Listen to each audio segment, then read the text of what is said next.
Ma chérie, sais-tu que tu as un mari formidable? Mais oui, formidable. 5 euros. Je vais trouver cette clé à 5 euros seulement sur le web. J'ai l'œil, j'ai l'œil.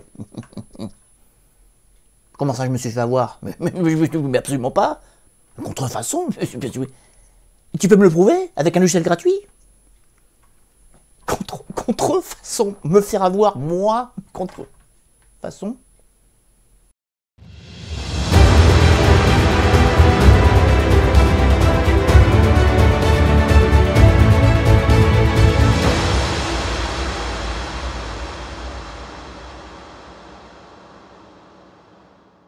Bonjour à toutes et à tous, bienvenue dans une nouvelle vidéo de votre chaîne SOS PC.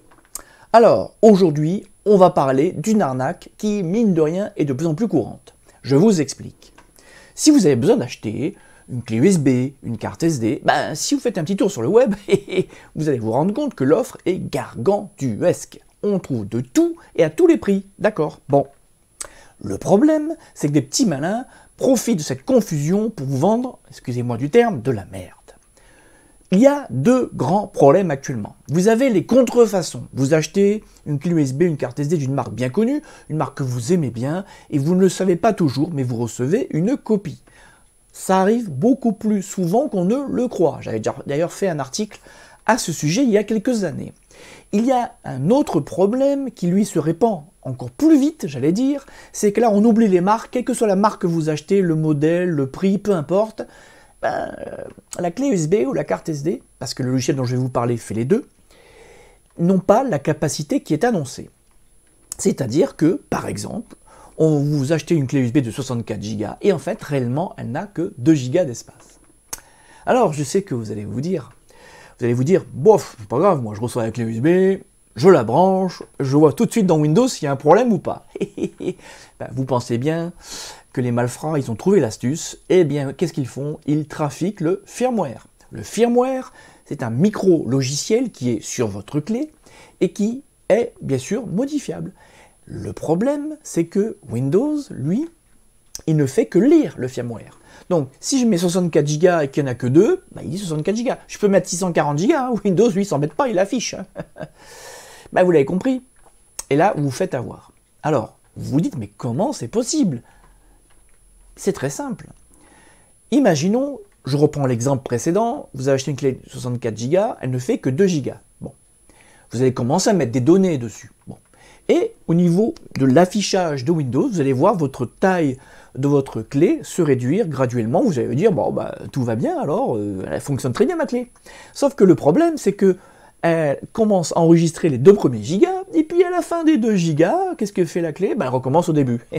Ce qui fait qu'à moins que vous vérifiez systématiquement ce que vous mettez sur votre clé, vous avez l'impression que toutes vos données ont été enregistrées, vous stockez la clé dans un coin, et puis quelques jours, quelques semaines, quelques années, que sais-je, quand vous remettez la clé, vous n'avez pas grand-chose, et puis le plus souvent, ce sont des données corrompues, parce qu'en plus de la taille qui ne correspond pas, mais en plus c'est souvent de la mémoire de très très mauvaise qualité. Bon, vous l'avez compris, je vous propose en quelques secondes de démasquer les intrus et puis ainsi les renvoyer dans la foulée.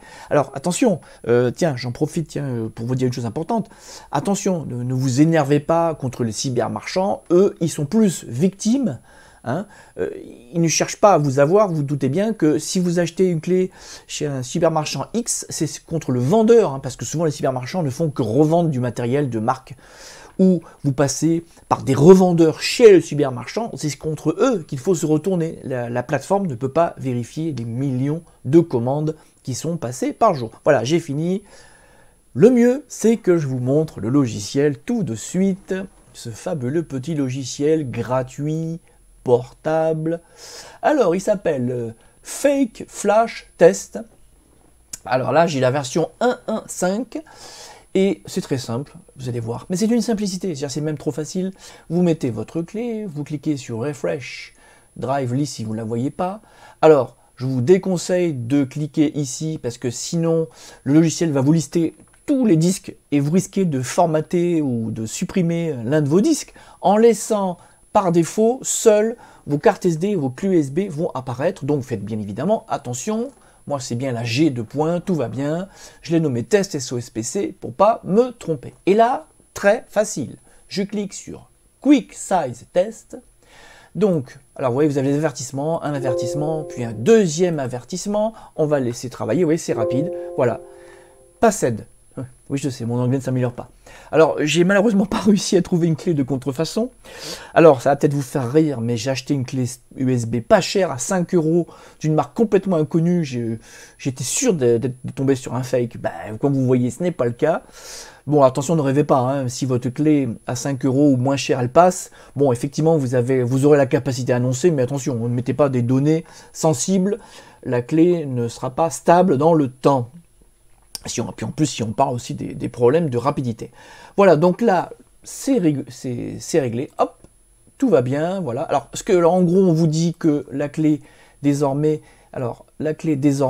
n'est plus accessible, c'est-à-dire que vous la voyez dans votre poste de travail, vous ne pouvez rien faire parce que vous devez la reformater, parce que durant le test, le logiciel a vraiment formaté la clé, il a fait des tests, il a rempli la clé, et donc c'est comme ça qu'il arrive à savoir, en fait il remplit la clé, et après il compare ce qu'il a mis avec la réalité, et il voit tout de suite le problème. Alors, une fois que vous aurez fait le test, vous faites un petit clic droit, vous cliquez sur gestion des disques. Alors c'est pareil, là je suis sous Windows 10, c'est pareil sous Windows 11. Vous repérez la clé qui est nommée RAW, ne vous inquiétez pas, c'est normal.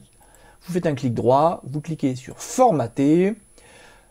Alors par défaut, il va vous proposer exFAT. Alors exFAT, c'est un système de fichiers qui est assez limité dans le sens où on ne peut pas mettre des gros fichiers. Mais l'avantage qu'il a, c'est qu'il est compatible de tous les systèmes d'exploitation. Mais si vous êtes sous Windows, mettez NTFS. Voilà, vous cliquez sur OK. Il vous dit que ça va effacer les données s'il y en a. Bon, on s'en fout, on sait qu'on n'a pas de données. Alors c'est une évidence, mais bien sûr, vous faites un test avec une clé vide, ou en tout cas pas avec des données importantes. Bon, on va le laisser travailler. Ça va prendre moins de 30 secondes, ça dépend de votre système d'exploitation. Voilà, donc, je reviens à ce que je disais, peut-être que, alors je ne vous le souhaite pas, hein, vous avez acheté des clés USB ou des cartes SD de contrefaçon. Donc je vous conseille d'utiliser ce logiciel, vous aurez le lien pour le télécharger dans la zone de description. Vous avez vu, c'est rapide. Alors il y a un autre test, si vous avez un doute vraiment, qui teste l'espace vide. Honnêtement, je vois pas trop l'utilité de le faire, sachant que si jamais vous le lancez, ça y en a pour 2 bonnes heures, hein, sur la capacité de la clé, 2 heures ou plus de test. Bon, je me suis amusé à le faire, mais ça n'apporte pas grand-chose. Encore une fois, si vous avez un vrai doute. Voilà, ce sera tout pour cette semaine. Ben écoutez, ouvrez l'œil et le bon.